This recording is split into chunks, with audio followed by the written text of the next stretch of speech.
So there are three main roles when you're talking about a Call of Duty competitive team. You're going to have the assault rifle players, the flex players, and the submachine gun players. The job for the assault rifle players is they have to be holding down the power positions with that assault rifle. They have to be communicating with their subs to know what lanes are open and just basically be the leader. Without your assault rifle player, everything else is not going to click. Alex, Shawnee and co now making their way forward, looking to find a view of a Gunless. Absolutely ripped his way through the three of them. Welcome back to the cuddly Gunless. Looking fine if you ask me.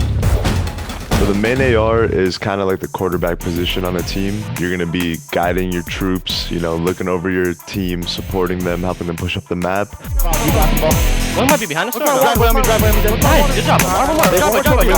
I'm Lamar, accuracy aBeZy. Hey, what's up, guys? It's Adam, also known as Assault. Miss Samuel, Octane LaRue. Skyz Bueno. Yeah, I'm AquA. I play for Paris Legion. I'm the main AR.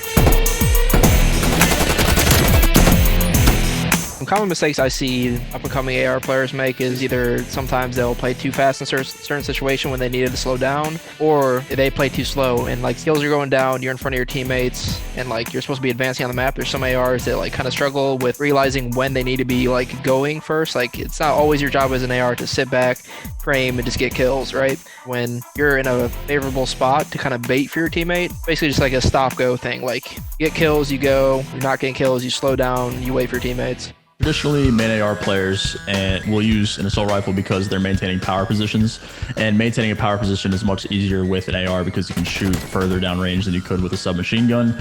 Obviously, with an entry sub, it's a lot easier to win those up close engagements and have those higher movement mechanics with a sub because it just allows you to move quicker. You know, when you're running around the map, you're trying to entry into a hard point, or if you're trying to get, you know, crucial kills at up close ranges, a submachine gun is obviously going to be optimal. Whereas a main AR, the term really isn't used anymore, but anchoring used to be something in Black Ops 2, which is essentially holding a power position for spawns for your team for a hard point. Just maintaining lanes and spawn control is much simpler to do with a gun that can shoot further as opposed to a sub, because, you know, if you're trying to beam someone really, really far away with a submachine gun, while it is doable, it's just much more optimal to do it with an AR.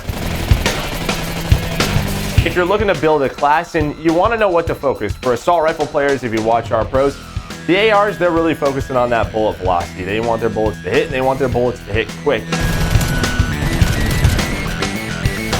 Bullet velocity is number one for sure. Number two is probably aim down sight speed.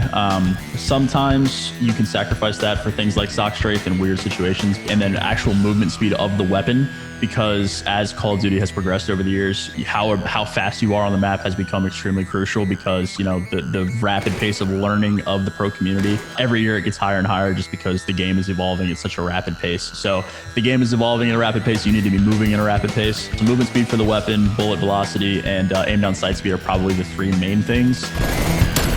So you're an AR player that wants to play raid hardpoint. You spawn up back kitchen side. We're headed to the first hill. What's the play? I know when I always played, it was always about going top laundry. When you're top laundry with a main AR, you have basically an overview of ring. You can drop down if your team gets control. You can get up top of ring, mantle on top of that. There's a lot of flexibility with ring control.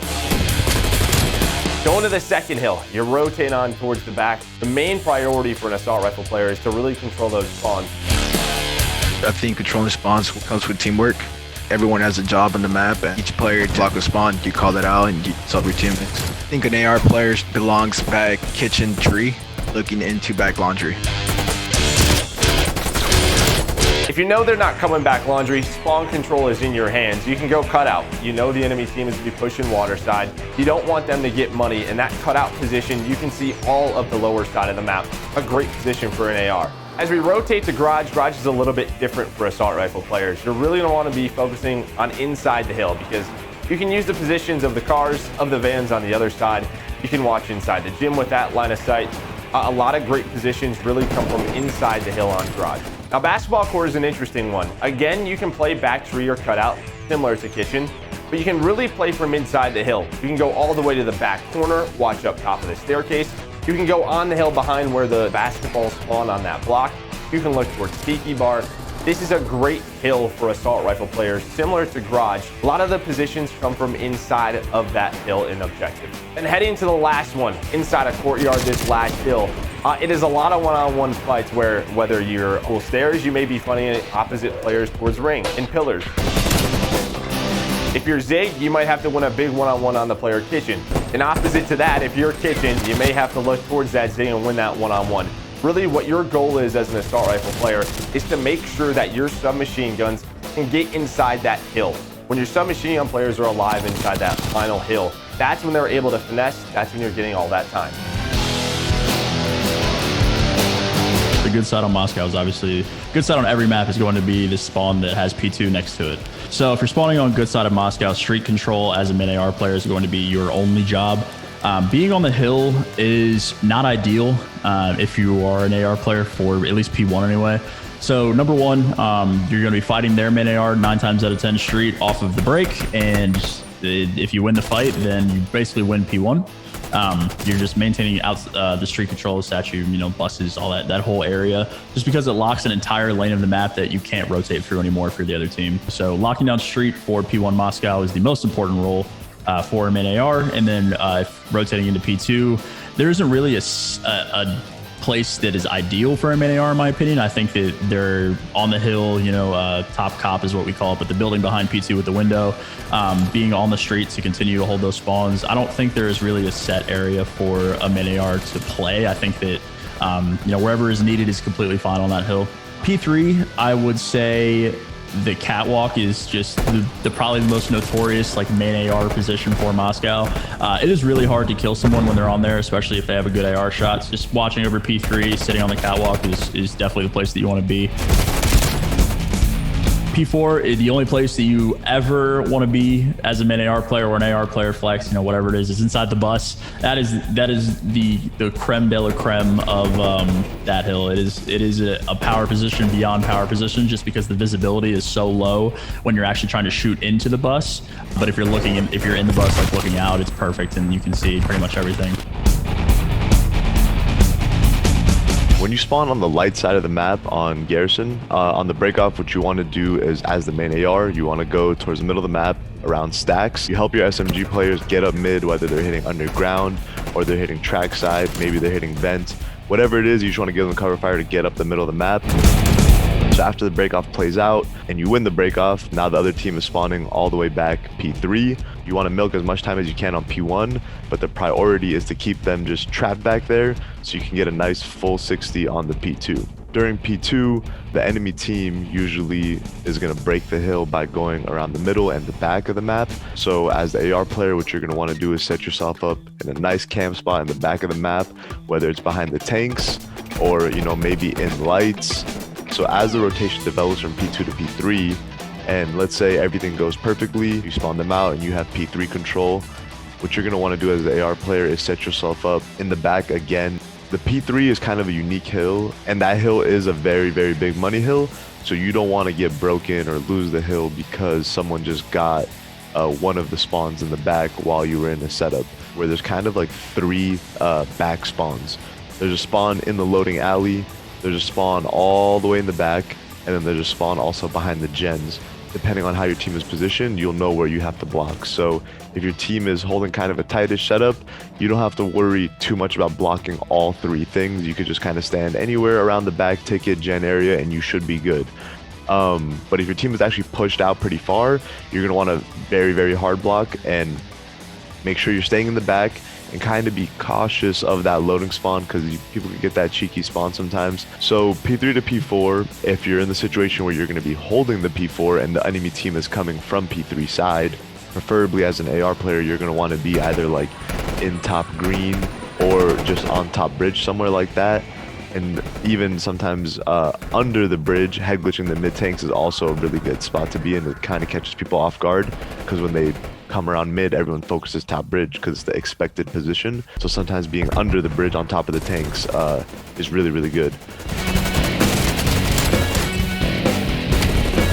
For the P5, it's like kind of in the middle of the map, but there's still back spawns and like you want to hold the middle of the map. So let's say you're breaking P5 because you just held the P4. The enemy team is going to be set up around bricks, green, the hill, maybe lights, and like back tank. So what you're going to want to do is, as an AR player, is either bait and switch top green with one of your teammates to make sure you get that trade, or you sit around top bridge and work up maybe towards lights, one of those options, and look over your team as they're trying to swarm up middle map, swarm through lights. get a bunch of kills on the hill, and start spawning the enemy team all the way in the back left corner of the map. That spawn is dreadful because when you spawn there, you either spawn up and run forward and you're getting shot by me, the main AR of the enemy team, sitting top bridge and just looking over, shooting you as you spawn, or you have to wrap all the way around to the left, and then the other AR player, or again the main AR player, is just sitting on top of the back L crates and is just spawn killing you, wrapping back.